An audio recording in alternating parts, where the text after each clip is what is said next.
हदीस में आया है कि इन्नल क़ुलूब तस्दा कमा यसदउल माउल हदीद, बेशक दिलों को भी जंग लग जाता है। दिलों के जंग लगने की अलामत है कि मस्जिद में दिल न लगे, चौक चौराहे दालान पे दिल लगे, जलसा जुलूस में दिल नहीं लगे, ड्रामे नाटोंगी की महफिल में दिल लगे, आलिमों से दोस्ती में दिल नहीं लगे, चोरों लफंगों गोंडों से दोस्ती करने का दिल करे, अपनी माँ बोझ लगे, दूसरों की माँ अच्छी लगे, अपने बाप से बात करने में शर्म महसूस हो और दूसरों के बाप से दोस्ती हो, तो समझ जाएं कि दिल उसका मर चुका है। अब दिल में जंग लग चुका है। अब यह जंग साफ होगा कैसे? अकाल इस्लाम से पूछा गया, सरकार ये सीने का जंग साफ कैसे होगा? लोहे में जंग लगता है जब उसमें पानी पड़े, उसी तरह दिल भी जंग आलूद हो जाता है। तो लोहे का जंग साफ होता है आग की भट्टी में डालने से। यह दिल का जंग कैसे साफ होगा? तो आका ने फरमाया, कसरत से कुरान करीम की तिलावत करने से और कसरत से मौत को याद रखने से। आज हर तरफ जिंदगी का शोर है, मुझे 100 साल तक रहना है, 70-80 साल तक रहना है, अच्छा खाना है, अच्छा पीना है, अच्छा घर बनाना है। इसीलिए हर तरफ तबाही मची हुई है।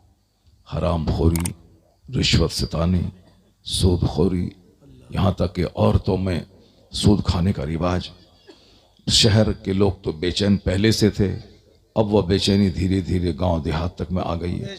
सारे लोगों के दिमाग में एक ही जुनून है कि कैसे पैसा कमाएं, कैसे घर बनाएं, कैसे दूसरों से बेहतर खाएं, कैसे दूसरों से अच्छा कपड़ा पहने। अच्छे अखलाक बनाने का जुनून नहीं है। वो तहज्जुद नहीं पढ़ता है तो मैं तहज्जुद पढ़ूँ, वो नमाज पंजगाना अकेला पढ़ता है तो मैं जमात से पढ़ूँ, वह रोज़ाना 1000 दरूद पढ़ता है तो मैं 5000 बार दरूद पढ़ूँ, वह रोज़ाना 1000 रुपये खैरात करता है तो मैं 2000 रुपये खैरात करूँ, वह रोज़ाना कुरान पाक के 3 पारे पढ़ता है तो मैं 5 पारे पढ़ूँ। ये सारा जुनून नहीं है। जुनून यह है कि वह रोज़ाना मटन खाता है तो मैं भी रोज़ाना मटन खाऊं। वो अपने बेटे की शादी में 50 स्कॉर्पियो लेके गया है तो मैं 70 स्कॉर्पियो लेके जाऊं। उसने अपने बेटे की शादी में बुलेट दिया है तो अब हम 16 लाख की बाइक उसको देंगे। उन्होंने अपनी शादी में एर्टिगा लिया है तो मैं इनोवा क्रिस्टा लूंगा। बस एक मुकाबला है दुनिया का, खाने का, पीने का, गाड़ी का, मकान का। इसकी वजह से मस्जिदें उजड़ गई, जलसे उजड़ गए, खानकाहें उजड़ गई। जो जहाँ से जीवन दान, जहाँ से जिंदगी मिलती थी, जहाँ से मुर्दा दिलों को जिंदा किया जाता था, आजकल वही मराकिज सन्नाटे का आलम तारी है। वहाँ पे कोई जाने वाला नहीं। और जहाँ दिल मरते हैं वहाँ भीड़ लगी है। बाजारों में भीड़ है, जो बाजार सबसे बुरी जगह है। आका फरमाते हैं कि इस रोए जमीन पर सबसे बेहतरीन जगह, सबसे पसंदीदा जगह, अहब्बुल बिलाद इलल्लाह मसाजिदुहा, सबसे ज्यादा पसंदीदा जगह अल्लाह के नजदीक मस्जिद है। सुभान अल्लाह, सुभान अल्लाह। और सबसे बेहतर वह है जो सबसे पहले मस्जिद जाए और सबसे आखिर में मस्जिद से निकले। अब देख लीजिए उस सबसे बेहतरीन जगह पे कितने लोग नजर आते हैं। और आका फरमाते हैं कि सबसे ज्यादा नापसंदीदा जगह अल्लाह के नजदीक, अब गजुल बिलाद इलल्लाह अस्वाकुहा, जमीन में सबसे ज्यादा नापसंदीदा जगह बाजार है। बाजार में चूंकि झूठ बोला जाता है, बाजार में दूसरों को ठगा जाता है, बाजार में धोखा और फरेब से काम लिया जाता है, इसलिए बाजार बुरी जगह है। लेकिन चूंकि वहां जाना जरूरी है, सौदा सलफ खरीदना है, सब्जी खरीदनी है, सामान खरीदना है, तो अब सबसे अच्छा वो है जो सबसे आखिर में बाजार जाए और सबसे पहले बाजार से आ जाए, ताकि ज्यादा देर तक उस बुरी जगह पे रहना नहीं पड़े। बुरी जगह का मतलब नापसंदीदा जगह, अनप्लीजेंट प्लेस। सबसे ज़्यादा नापसंदीदा जगह अल्लाह के नज़दीक वो बाज़ार है। तो वहाँ पे भीड़ लगी, जगह नहीं है, तिल रखने की जगह नहीं। वहाँ साहब एक बड़ी तादाद घूमने वालों की होती है। जैसे ये जगह जहाँ आप बैठे हैं, इस जगह को जन्नत की क्यारी बोला जाता है। सुभान अल्लाह, सुभान अल्लाह, सुभान अल्लाह। हदीस में आया है कि वइज़ा मररतुम बिरियाज़िल जन्नह फरतऊ फ़ीहा, जब तुम जन्नत की क्यारी से गुजरो तो वहां चर लिया करो। साहबा ने पूछा, सरकार वो जन्नत की क्यारी क्या है? आप फरमाते हैं, जिक्र की मजलिसें जन्नत की क्यारियां। सुभान अल्लाह। हिलक़ो जिक्र, ये जिक्र का हल्का, जिक्र की मजलिसें जन्नत की क्यारियां। और वहां बैठकर अल्लाह अल्लाह कर लेना, गोया जन्नत में चर लेना हुआ। इस क्यारी में बैठकर सुभान अल्लाह कह देना, गोया जन्नत की क्यारी में चर लेना हुआ। ये जन्नत की क्यारी जहां आप चर रहे हैं, मगर आपसे 3 गुना ज्यादा लोग वहां बाजार में खड़े हैं। आपसे कई गुना ज्यादा लोग सड़कों पे घूम के दूसरों का मुंह देख रहे हैं। बहुत सारी हमारी औरतें हैं जो पर्दे के साथ यहां बैठी हुई, इससे ज्यादा औरतें सड़कों पे खड़ी हैं बाजार में। साहब कोई लिपस्टिक, कोई चूड़ी और न जाने क्या क्या सब वो खरीद रही हैं। ये खालिस रूहानी महफिल थी। यहां बाजार का क्या मतलब है? ये खालिस रूहानी महफिल है, यहां बाजार का क्या मतलब है? हमने यहां तक पकड़ने के लिए दिया कि ताकि जो लोग यहां जलसा सुनने आए, बात सुनने आए जन्नत की क्यारी में, भूख लगे तो खाना खा लें। अब भूख लगी कहां जाएंगे? नींद आ रही है, नींद को भगाने के लिए चाय पीना है, कहां जाए? तो चाय की दुकान लग गई। तो हमने यहां तक पकड़ने दिया था कि भाई चलो चाय पी लेना, खाना खा लेना। अब ये धीरे धीरे बढ़ते बढ़ते यहां तक लोगों ने पकड़ लिया। अब साहब झुलुआ लगाया जा रहा है। कहां? जन्नत की क्यारी में लोग झुलुआ लगा रहे हैं। लोग साहब अब कुछ दिन के बाद सर्कस बुलाएंगे। कुछ दिन के बाद वो जो मेला होता है, सोनपुर का मेला, वो मेला जलसे के नाम पे लगने लगेगा। हो सकता है कि घोड़ा हाथियां बेचा जाने लगे, क्योंकि भीड़ लगती है जलसे में, हजारों लोग आते हैं। तो चलो अब वहां बकरी लेके चलो, कोई ना कोई खरीद लेगा, फायदा हो जाएगा। कोई घोड़ा लेके आएगा, भाई कोई एक बंदा आएगा जहां 10,000 लोग आएंगे जलसा सुनने के लिए, कोई घोड़ा खरीद के लेके चला जाएगा। तो फिर जलसा जलसा नहीं रहेगा, एक तमाशा बन जाएगा। इसलिए जो जिम्मेदार लोग हैं वो कोशिश करें कि जब भी जलसा हो तो वहां बिल्कुल ममानियत कर देंगे, कोई भी दुकानदार नहीं आएंगे, कोई दुकानदार नहीं आएंगे। जलसे वाले जब इतना पैसा खर्च करके 2 लाख का पिंडाल लगाते हैं, जब वो 50,000 रुपये का साउंड सिस्टम लगाते हैं, जब वो साहब खतीबों, शायरों, नकीबों के पीछे खर्च करते हैं, तो जो हमारी ये जन्नती पब्लिक आती है, इसके लिए वक्फे वक्फे से चाय का इंतज़ाम भी जलसा कमेटी वाले करते हैं। चाय का इंतज़ाम करते हैं ताकि लोग बोर नहीं हों, लोग थके नहीं, चूँकि 5 घंटे की महफिल है, हर 1 घंटे 2 घंटे के बाद। तो अब जब यहाँ 5 लाख रुपए जलसे में खर्च हो रहे हैं, तो 10-20 हज़ार रुपये और एडिशनल उसमें खर्च कर दिया जाए। तो मालूम है चाय और पानी का इंतजाम अगर आपने कर दिया, वो अब साहब छोटी सी बोतल रहे, लोगों को आप दे दें और चाय दे दें हर 2 घंटे के बाद। तो 5 घंटे की महफिल में 2 बार चाय मिलेगी, 2 बार चाय मिलेगी। उसकी बरकत ये होगी कि आखिर तक मजमा आपका बैठा रहेगा। और जो जलसा छोड़ करके चाय की दुकान पे हैं, वो मामला नहीं रहेगा। जो जलसा छोड़कर दुकानों पे हैं, वो नहीं रहेगा। कोई दुकान नहीं रहे, खास करके औरतों के ताल्लुक से कोई दुकान ना हो, ताकि वहां भीड़ नहीं लगे। और ख़वातीन के लिए ये हाफ पर्दा नहीं रहे, ख़वातीन के लिए फुल पर्दा रहे, कि ताकि उनकी निगाहें मर्द पे ना रहे, मर्दों की निगाहें उन पर ना पड़े। इसका खास ख्याल हम लोग पढ़ने के ज़माने में कटिहार में देखते थे। मुफ्ती गुलाम रसूल साहब क़िबला रहमतुल्लाह अलैह, खलीफे मुफ्ती आज़म हिंद, उनके ज़माने में जलसा होता था, हम औरतें नज़र नहीं आती थी।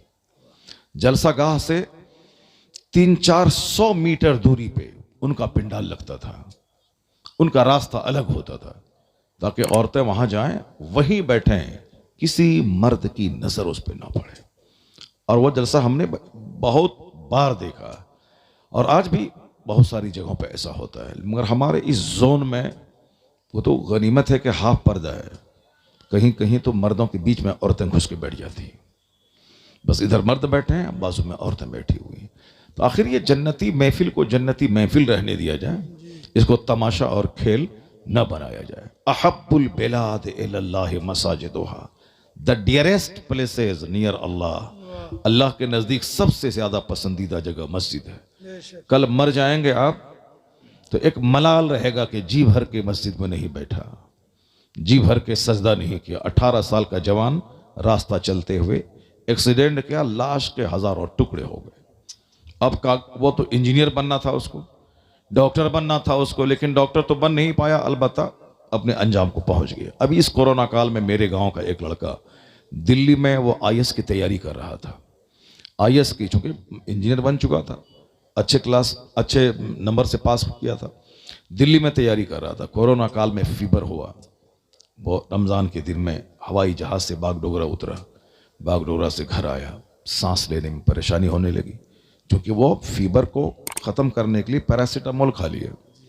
जबकि पैरासीटामोल खाना नहीं चाहिए कोरोना होने के बाद, हालांकि उसको तजर्बा नहीं था कोरोना हो गया, मगर कोरोना का फीवर था उसके पास, मगर वो खा लिया पैरासीटामोल ताकि एयरपोर्ट पे बुखार वाले को चढ़ने नहीं देता जहाज़ पे। उस ज़माने में वो बुखार घटाने के लिए पैरासीटामोल खा लिया, सफ़र होकर बागडोगरा आ गया, वहाँ से घर आया, सांस लेने में दिक्कत होने लगी, ऑक्सीजन पे चला गया हॉस्पिटल में। वहाँ से 2-4-5 दिन के बाद उसकी डेड बॉडी निकली। माँ बाप की तमन्ना थी कि मेरा बेटा डीएम बनेगा, और डीएम बन जाता, क्योंकि बड़ा मेहनती लड़का था, लेकिन डीएम तो नहीं बना, अलबत्ता वो अपने अंजाम को पहुंच गया। ये बताएं कि उस बच्चे ने जिंदगी भर मस्जिद में कायदे से 1 घंटा नहीं बैठा होगा, क्योंकि physics, chemistry, biology, GK, GS पढ़ना, उसको आईएएस ऑफिसर बनना, उसके पास टाइम कहाँ है कि अगर वो नमाज पढ़ भी लेता होगा, जुम्मा की पढ़ता होगा, या 5 वक्त की पढ़ता भी होगा, तो बस जल्दी से पढ़ा, फौरन किताब लेके बैठ गया, फिजिक्स केमिस्ट्री लेके बैठ गया। तो मस्जिद में जी भर के नहीं बैठा, जी भर के दुरूद नहीं पढ़ा, जी भर के अल्लाह को सजदा नहीं किया, जी भर के कुरान पाक की तिलावत नहीं की। अब कहाँ गया? वहां गया जहां का एक दिन 50,000 साल के बराबर है। कान मिक़दारुहु 50,000 सना, जिस दिन की मिक़दार दुनियावी काउंटिंग के हिसाब से 50,000 साल के बराबर। 50,000 साल का। दुनिया में तो डीएम नहीं बन पाया, अलबत्ता वहां चला गया जहां राई के बराबर कोई बुराई की होगी तो उसको बंदा देखेगा, अगर राई के बराबर किसी कोई नेकी की होगी तो वहां देखेगा। फमै यामल मिस्काल ज़र्रतिन खैरन यरा, राई के बराबर जो भी यहाँ आप कुछ करेंगे वो वहां देखेंगे।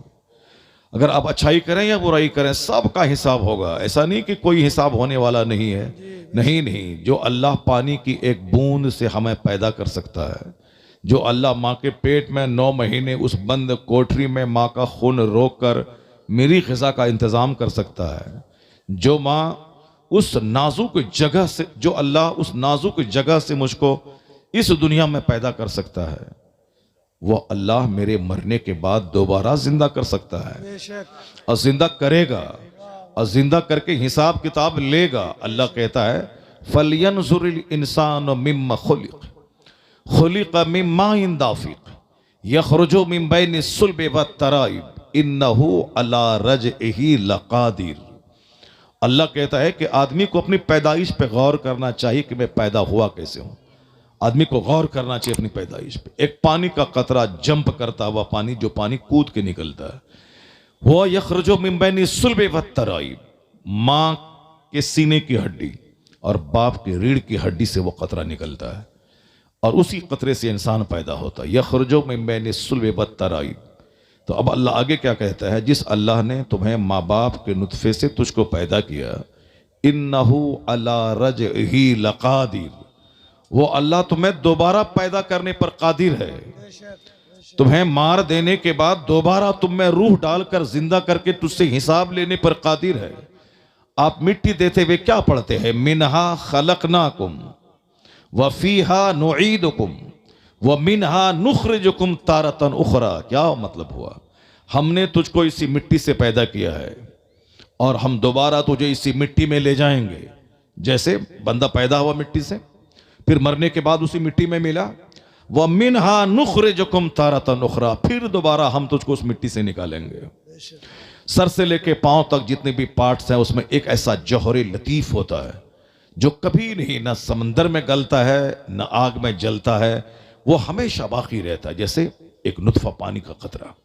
उसी तरह वह जौहर है, दोबारा अल्लाह रब्बुल इज़्ज़त उसी से इंसान का जिस्म पैदा करेगा और इस इंसान से सवाल होगा। क्या सवाल होगा, जरा सुनिए हदीस पाक में। बस इसी हदीस को गौर से सुन के अपना घर चले जाइए।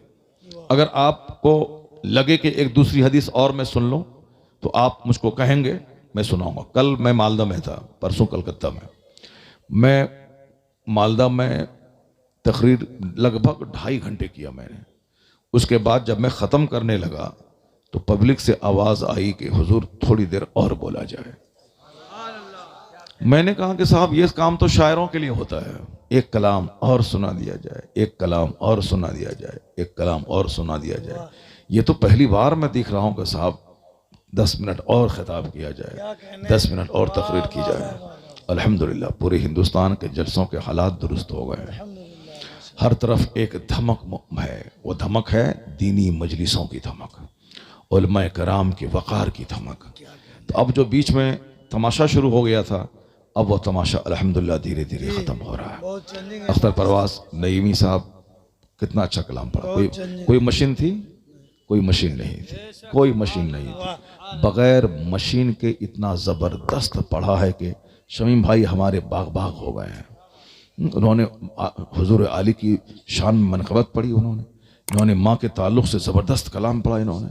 और अभी इस दौरे हाजिर के ताल्लुक़ से सरकार का नौकर कह के उन्होंने एक ज़बरदस्त खून को गरमाने वाला कलाम पढ़ा इन्होंने। कितना अच्छा पढ़ा, लोगों ने मस्त होकर सुना। कोई मिक्सचर मशीन नहीं है और कोई साहब और दूसरी हरकतें नहीं हैं। नाते पाक होनी चाहिए कायदे से ऐसी। और इस महफिल में देखें आज तकरीरें ज़्यादा हुई हैं। मुफ्ती महफिल अशरफ साहब ने तकरीर की और उसके बाद उससे पहले भी तकरीर हुई। और बाबू हुजूर के शहजादे 10 घंटे की तकरीर एक तरफ, उनका चेहरा देखना एक तरफ। क्या क्या क्या क्या बात है। यह लोग बैठ जाते महफिल में, दिल नर्म हो जाता है। डकैतों का चेहरा देखने से दिल में वसवसा पैदा होता है और इन नेकों का चेहरा देखने से आदमी की आंखें भीग जाती हैं, आदमी का दिल नर्म हो जाता है। इसलिए नेकों को अपने घर में लाइए, नेकों के पास जाइए। उनके आने जाने से घर में दीन का माहौल बनता है। सुभान अल्लाह। आजकल लोग कहते हैं कि मुसलमानों की कई लाख बेटियां गैर मुस्लिमों के साथ भाग गई। ये इसीलिए भागी हैं कि उनके घर में कोई मुर्शिद नहीं आता जाता था, उनके घर में कोई आलिम नहीं आता जाता था। अक्सर उनकी बेटियां भागी हैं जो आलिमों से चिढ़ता था, जो आलिमों को गाली देता था, जो मदरसे के खिलाफ बोलता था, जिनकी दोस्ती नेकों से नहीं बल्कि मुशरिकीन और कुफ्फार से जिनकी दोस्ती थी, जिनके घर में अजनबी मर्दों का आना जाना था, जिनकी दोस्ती मुसलमानों से नहीं, जिनकी दोस्ती कुफ्फार मुशरिकीन से थी। उनके घर में इज्जत आबरू लूट गई, क्योंकि वहां दिन रात फिल्म का चर्चा, दिन रात स्मार्टनेस का चर्चा, दिन रात हेल्थ वेल्थ का चर्चा, दिन रात पॉलिटिक्स और राजनीति का चर्चा, और दिन रात engineer, doctor, professor, barrister, master, DElEd, professor, barrister, lawyer, यानी सिर्फ दुनिया का चर्चा। 24 घंटे में एक बार जन्नत का चर्चा नहीं होता था, एक बार जहन्नम की आग का चर्चा नहीं होता था, एक बार कुरान पाक और हदीस का चर्चा नहीं होता था। अब जहां खूबसूरती का चर्चा होगा, अब जाहिर सी बात है वो खूबसूरती का दिलदादा होगा। जहां सिर्फ पैसे का चर्चा होगा, वहां सिर्फ पैसे को महत्व दिया जाएगा। अब चाहे पैसे के चलते ईमान लूटे या दीन लूटे या आबरू लूटे या माँ बाप की नाक मिट्टी में मिले, कुछ नहीं, पैसा चाहिए। जैसे किसी के दिमाग में है कि हमको खूबसूरत लड़की चाहिए, अब वो लड़की चाहे किसी चमार की मिले, किसी मुसहर की मिले, किसी ब्राह्मण की मिले, किसी साहब हड्डी चुनने वाले की बेटी मिले, नाक अच्छी हो, चाहे डोमनी कोई मिले, उसी पर वह पागल हो जाएगा। दीन ईमान सब लुटा के उसको खूबसूरती चाहिए, चाहे जहां मिल जाए। अब किसी को माल चाहिए, जहां 24 घंटे माल का चर्चा होता है कि फला आदमी उत्तर दिनाजपुर से निकला, बंबई गया, कमाया, करोड़ का घर ले लिया, फला दिल्ली गया, वहां साहब 2 घर बना लिया, फला आदमी बंबई गया, वहां उन्होंने 5 फैक्ट्री डाल दिया, फला कलकत्ता गया, उन्होंने वहां 5-10 दुकान खरीद ली। अब जहां 24 घंटे दुकान, फैक्ट्री, मॉल का चर्चा होगा, वहां तो बच्चों के दिमाग में होगा कि सबसे बड़ा आदमी वो है जो शहर में जाके घर बना ले, जो मकान बना ले, जो गाड़ी खरीद ले। तो अब किसी के पास मकान है, चाहे वह चोर और डकैत हो, चाहे वह काफिर हो, तो हमारी बेटी, चूंकि उसके दिमाग में तो है कि माल असल चीज है, अब ये मालदार है, मुसलमान से रिश्ता करेंगे तो वो 10,000 महीना कमाता है, अब इसके पास 5 लाख रुपए माहाना आमदनी है। जब माल का चर्चा रोजाना घर में हुआ है तो बेटी माल लड़के का देखी और दीन ईमान बेच करके उनके साथ भाग गई। लड़का इंजीनियर है, डॉक्टर है, 10 लाख कमाता है, तो उनके सामने जन्नत का कहां चर्चा हुआ, उनके सामने आखिरत का चर्चा कहां हुआ। अगर जन्नत और आखिरत का चर्चा होता तो वह 5 लाख कमाने वाले शराबी इंजीनियर का सिलेक्शन नहीं करती, बल्कि वह 5,000 कमाने वाले नमाज़े पंजगाना के पाबंद नमाजी का सिलेक्शन करता। क्योंकि वहां जाने का मतलब है दोनों जहान की रुसवाई, और यहां इनके पास जाने का मतलब है दोनों जहान की इज्जत, दोनों जहान की राहत। जैसा सराउंडिंग, जैसा इर्द गिर्द का माहौल होता है, उसी तरह की बातें दिमाग पे हावी होती है। जहां राजनीति का चर्चा हो, बच्चा बच्चा को सियासत करने का जुनून चढ़ जाता है। जहां क्रिकेट, हॉकी, फुटबॉल का चर्चा हो, वहां बच्चा बच्चा खिलाड़ी, प्लेयर बनने का उसको जुनून चढ़ जाता है। और जहां पे बिजनेस का चर्चा हो, सुबह शाम रात दिन, वहां के बच्चों को बिजनेस का जुनून चढ़ जाता है।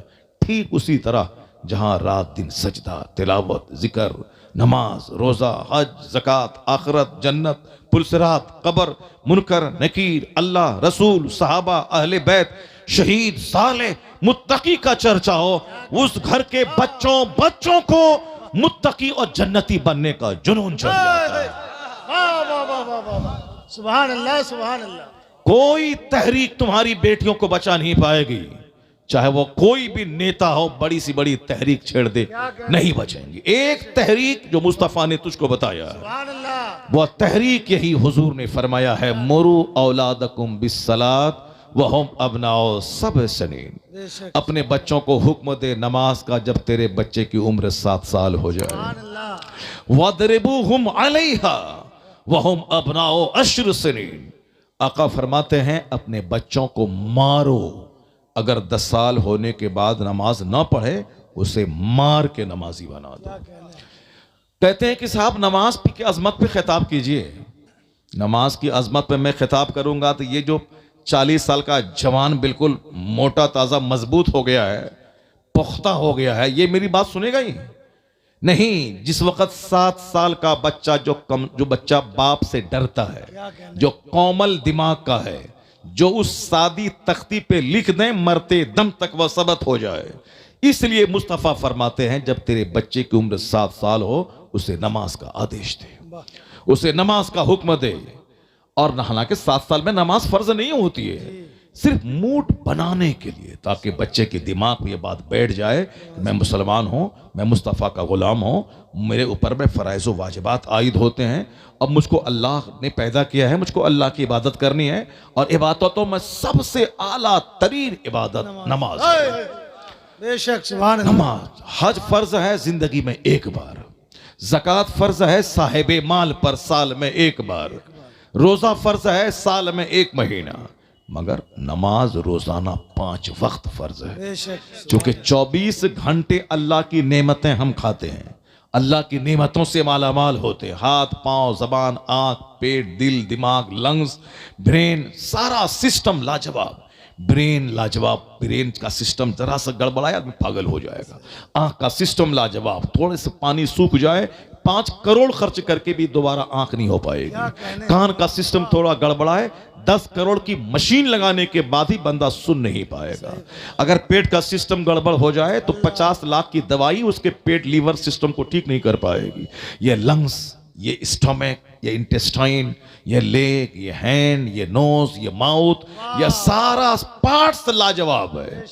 तो ये सारा पार्ट्स लाजवाब है। तो जिस रब ने ज़बान दी, जिस रब ने दांत दिया, ये दांत ही खत्म हो जाए, नाक रहे, आंख रहे, कान रहे, ब्रेन रहे, सब कुछ रहे, लंबा जुब्बा रहे, पगड़ी रहे, डॉक्टर, इंजीनियर सब रहे, 1000 बीघा जमीन रहे, सब रहे, सिर्फ 5 दांत खत्म हो जाए, वो बंदा जहर खा के मर जाएगा वो, क्योंकि वो रोटी चबा ही नहीं पाएगा, भात खाने में मजा ही नहीं आएगा, उसको चाय पीने में मजा नहीं आएगा, वो सिर्फ लिक्विड खाएगा, अब जिंदगी से झुंझला के जहर खा के मर जाएगा। ये 32 दांत हैं, चाहे चना चबा ले, पत्थर चबा ले, मकई चबा ले, रोटी चबा ले, जो चाहे सब चबाए, पानी बन के पेट में चला जाए।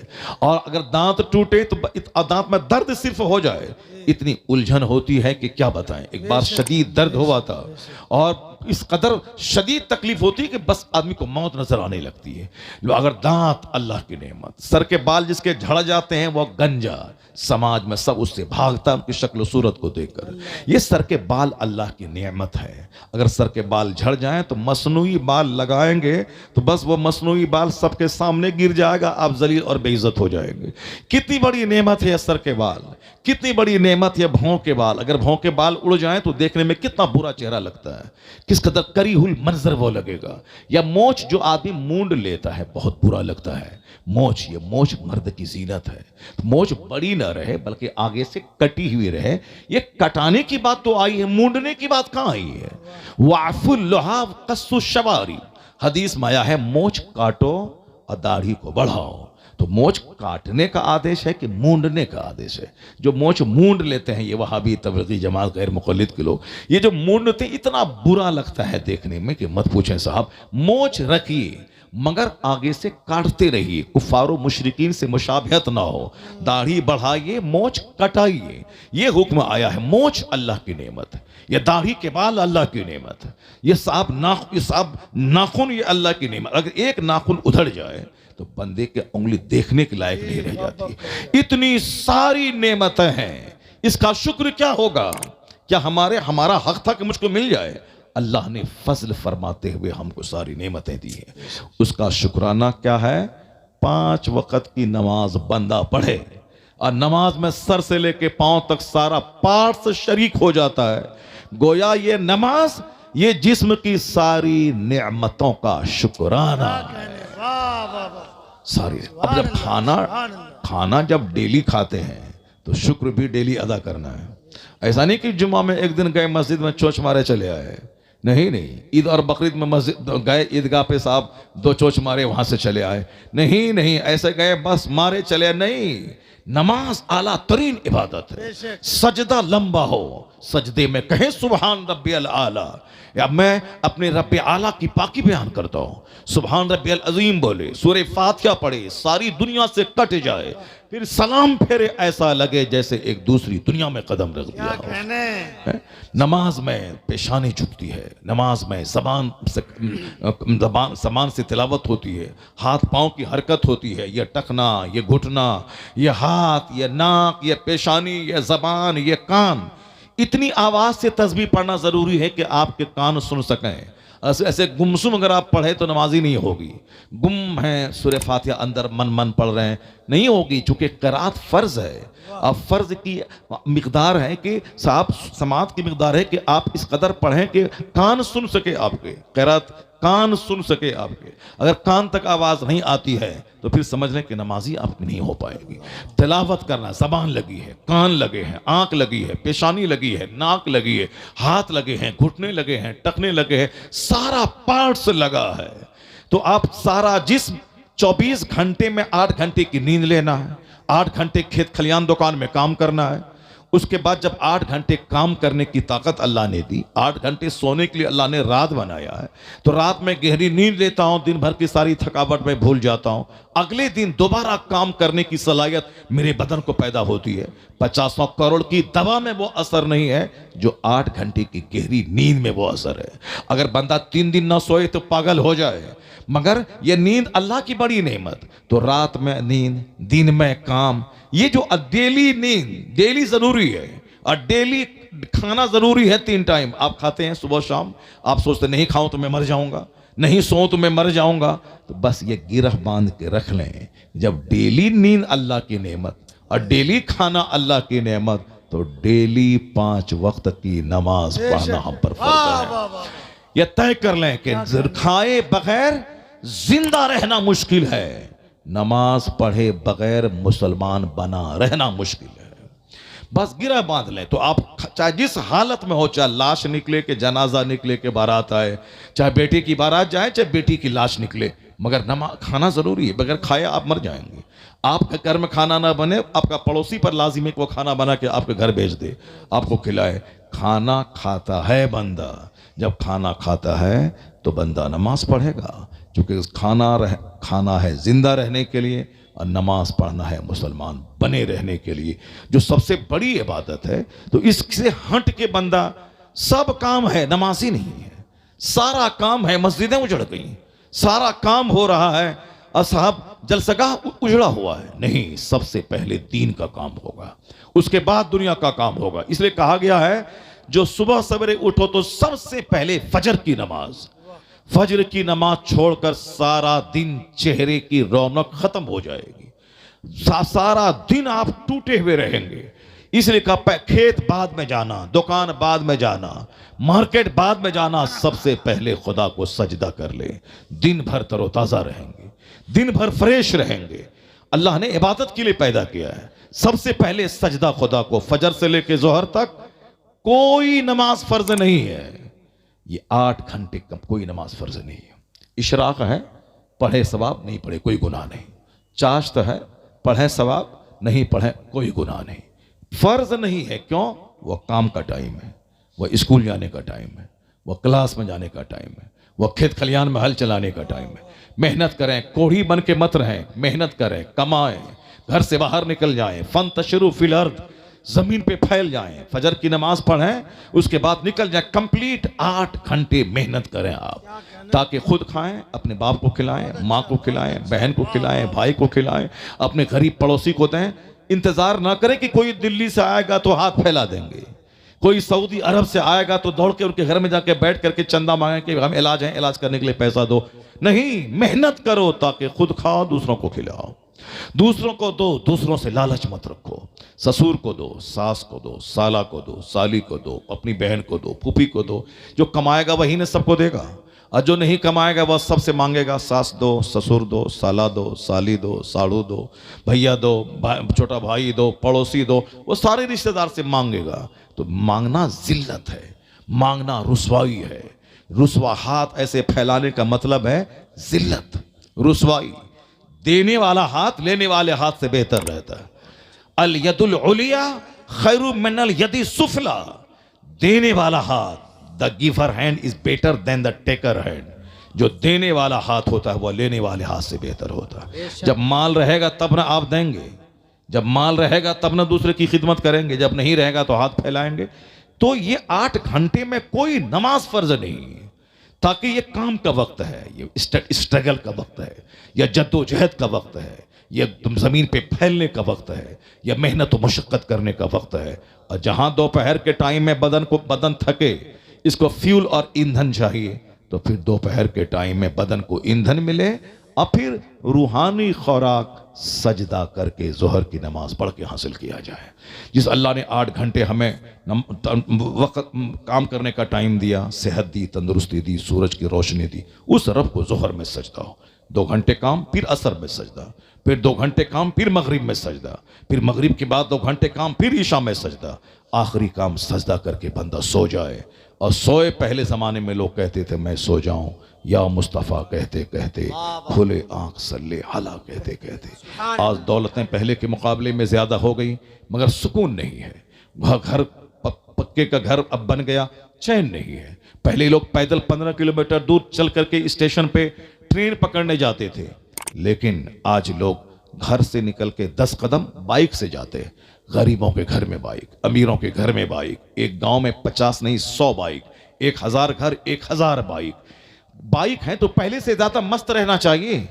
पहले फूस का घर था, बारिश के जमाने में पानी टपकता था, अब तो छतदार घर बन गए, अब तो मस्त रहना चाहिए।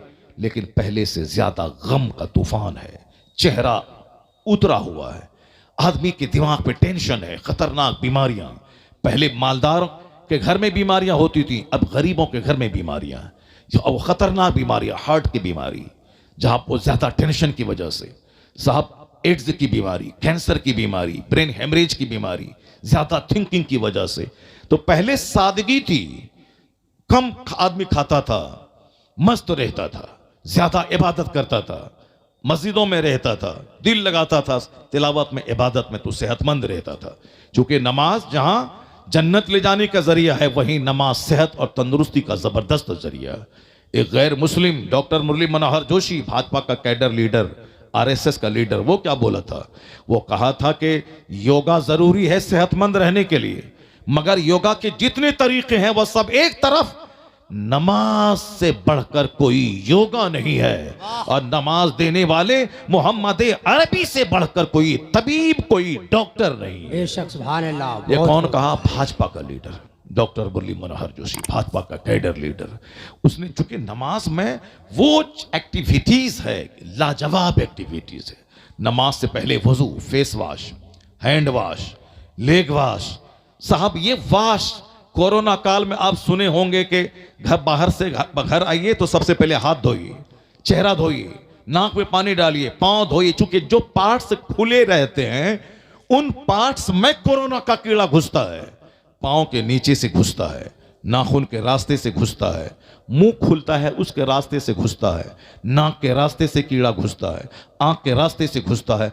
इसलिए कोरोना काल में सैनिटाइजिंग, यानी हाथ को हमेशा सैनिटाइज करते रहिए, क्योंकि इसके रास्ते से कीड़ा अंदर जाता है। पांव को हमेशा सॉक्स पहन के रखिए, तो उसे रास्ते से कीड़ा अंदर घुसता है। मुंह में मास्क लगा के रहिए, क्योंकि नाक और मुंह से कोरोना का कीड़ा अंदर घुसता है। आंख के रास्ते से कीड़ा घुसता है। जो ओपन पार्ट्स है, आंख ओपन है, चेहरा ओपन है, यह हाथ यहां तक ओपन रहता है, वह पांव टखनों तक ओपन रहता है। हमारे घर के बगल में एक गैर मुस्लिम राजपूत है, उसने कहा कि कोरोना में कोई दवाई नहीं निकली, लेकिन आजकल कहते हैं कि हाथ धोइए, मुंह धोइए, पैर धोइए। कहा यह धोने का आदेश जो आज डॉक्टर दे रहे हैं, ये काम तो हमारा मुसलमान भाई शुरू से कर रहा है, रोजाना 5 टाइम कर रहा है। रोजाना 5 टाइम क्या करता है? वह कुल्ली करता है, नाक में पानी डालता है, वह फेस धोता है, हाथ कोहनियों समेत धोता है, वह गर्दन जो खुली चीज रहती है उसका मसा करता है, सर को मसा करता है, फिर पांव को, जो पार्ट्स खुले हैं, चेहरा इसका धोना फर्ज है, हाथ इसका धोना फर्ज है, पांव उसका धोना फर्ज है। जो पार्ट्स खुले रहते हैं वो पार्ट्स वजू में धोया जाता है। इसका मतलब यह निकला कि वजू उन दरवाजों पे पहरा लगाता है जिन दरवाजों से बीमारी अंदर दाखिल होती है, और रोजाना 5 बार वजू करे तो जो कीड़ा नाक में अटका हो, नाक में पानी डालने से निकल जाएगा। जो कीड़ा मुंह में हो, कुल्ली करने से वो निकलेगा। जो कीड़ा नाखून में अटका हो, वो हाथ धोने से निकलेगा। वो कहते हैं ये 5 बार जो वजू मुसलमान करता है, कोरोना काल में उन्हीं खुले हुए पार्ट्स को धोने का आदेश हेल्थ डिपार्टमेंट की मिनिस्ट्री हो या हेल्थ का डिपार्टमेंट का एक्सपर्ट वैज्ञानिक डॉक्टर हो, वो यही धोने कहते हैं। तो जो काम आज डॉक्टर ने कहा, वही काम मुस्तफा ने 1400 साल पहले अपने गुलामों को बताया। इसका मतलब है कि एक तरफ हदीस है वजू के ताल्लुक से, यहां वजू करने से सारे गुनाह झड़ जाते हैं, हत्ता यहां तक के तहता अज़फ़ार ही, उसके नाखून के नीचे से जो पानी गिरता है उसके रास्ते से गुनाह झड़ जाते हैं। जब बंदा वुज़ू करता है तो चेहरे का गुनाह झड़ जाता है, हाथ का गुनाह झड़ जाता है, पांव के गुनाह झड़ जाते हैं। तो इसका मतलब है कि वुज़ू गुनाह को भी झाड़ देता है और बीमारी के सारे कीड़ों को भी झाड़ देता है। बहुत अच्छा। ये वजू में जब गौर करेंगे तो 2 घंटे की तकरीर हो जाएगी। इस वजू के ताल्लुक से या गर्दन के मसा के ताल्लुक से एक वैज्ञानिक ने कहा था, उन्होंने कहा था कि मैंने देखा जर्मनी के एक सेमिनार में यह बात की गई है कि आप पागलपन की बीमारी से बचने के लिए भीगे हुए हाथ से दिन में 2, 4, 5 बार अपनी गर्दन को टच किया करें भीगे हुए हाथ से, क्योंकि दिमाग की सारी रगें या गर्दन के रास्ते से पूरे बदन में फैली है। और वो रगें अगर सूख जाएं तो बंदे को पागलपन की बीमारी का खतरा बढ़ जाता है। इसलिए कहा कि गाहे बगाहे वक्फे से भीगे हुए हाथ से इस गर्दन को टच करना चाहिए, डॉक्टर कहते हैं। आपको भी यकीन दिलाता हूं, अगर आपको कभी टेंशन उलझन मालूम हो तो आप हाथ पैर धोएं, उसके बाद भीगे हुए हाथ से अपने गर्दन को मल लें, एक फ्रेशनेस, एक ताजगी महसूस होती है। क्योंकि रगें ब्रेन की इस गर्दन के रास्ते से पूरे बदन में फैली हैं। इसको रोजाना 2-4 बार भीगे हुए हाथ से टच करना जरूरी है। एक वैज्ञानिक कहता है या भीगे हुए हाथ से मसह करना वजू में फर्ज नहीं है। वजू में फर्ज है फेस वॉश, वजू में फर्ज है कोहनियों समेत हाथ धोना, वजू में फर्ज है टखनों समेत पांव धोना। यह गर्दन का मसह करना एक मुस्तहब अमल है, करें तो ठीक है, नहीं करें तो उससे वजू पे कोई फर्क नहीं पड़ता है। कहते हैं मुस्तहब पर अमल करने से पागलपन की खतरनाक बीमारी का जब इलाज हो सकता है, ये बताएं कि फराइज पर अमल करने से कितने बेनिफिट मिल सकते हैं। वाह वाह वाह। अल्लाह समझ, जब एक नफल इबादत करने का इतना बड़ा फिजिकल बेनिफिट, इतना बड़ा वर्ल्डली बेनिफिट, इतना बड़ा मेडिकल बेनिफिट है, तो फेस वॉश का कितना बेनिफिट होगा, लेग वॉश का कितना बेनिफिट होगा। क्योंकि हमारे लोगों ने नमाज तो बुढ़ापे का एक अमल समझ लिया कि बूढ़ा जब होंगे कोई काम नहीं रहेगा तब पढ़ेंगे। नमाज का हुक्म दिया मुस्तफ़ा ने कि बच्चा जब 7 साल का हो नमाज का आदेश दे, 10 साल का हो मार के नमाजी बना दे, और जब नमाजी बन जाए तो बिस्तर उसका अलग कर दे। अब 10 साल में बच्चा अगर नमाज फर्ज नहीं हुई तो चूंकि नमाज मार के नमाजी बन जाएगा बच्चा, बाप के डर से, बच्चा बाप के डर से नमाजी बनेगा, मार के डर से। लेकिन अब जैसे 11, 12, 13, 15 साल में बच्चा फर्ज हुआ, जिस दिन लड़का मोहतलिम हुआ, लड़की को महाना खून आया, वो जवान हो गई, 15 साल के बाद वो चाहे खून आए एहतलाम हो ना हो मुकम्मल जवान माना जाता है शरई तौर पर। 10 साल में मार के नमाजी बना, इसलिए कि ताकि फर्ज होने से पहले पहले बच्चा नमाजी बन जाए, ताकि फर्ज होने के बाद नमाज कज़ा करना जुर्म अजीम वो समझे कि नमाज कज़ा नहीं करना है। 50,000 तकरीरें एक तरफ, दुनिया का हर मुसलमान अपने बच्चों को इसी एक हदीस पर अमल करे। 7 साल का हो तो नमाज का आदेश दे, और जब 10 साल का हो तो मार के नमाजी बनाए। अगर हर मुसलमान इस पर अमल करेगा, मैं कसम खा के कहता हूं कि 11 साल का कोई लड़का लड़की दुनिया में नहीं मिलेगा जो बेनमाजी हो जाए। बहुत अच्छा। चूंकि सारे लोग नमाजी बन जाएंगे अगर सारे मुसलमान इस हदीस पाक पर अमल कर लें। बहुत अच्छा। सरकार दो जहां सलाम की बात पे अमल करने से दुनिया का आखिरत का दोनों जहान का फायदा है। अल्लाह ताला हमको आपको सबों को नमाज पढ़ने, दीनदार बनने, गुनाहों से बचने की तौफीक अता फरमाए। आमीन।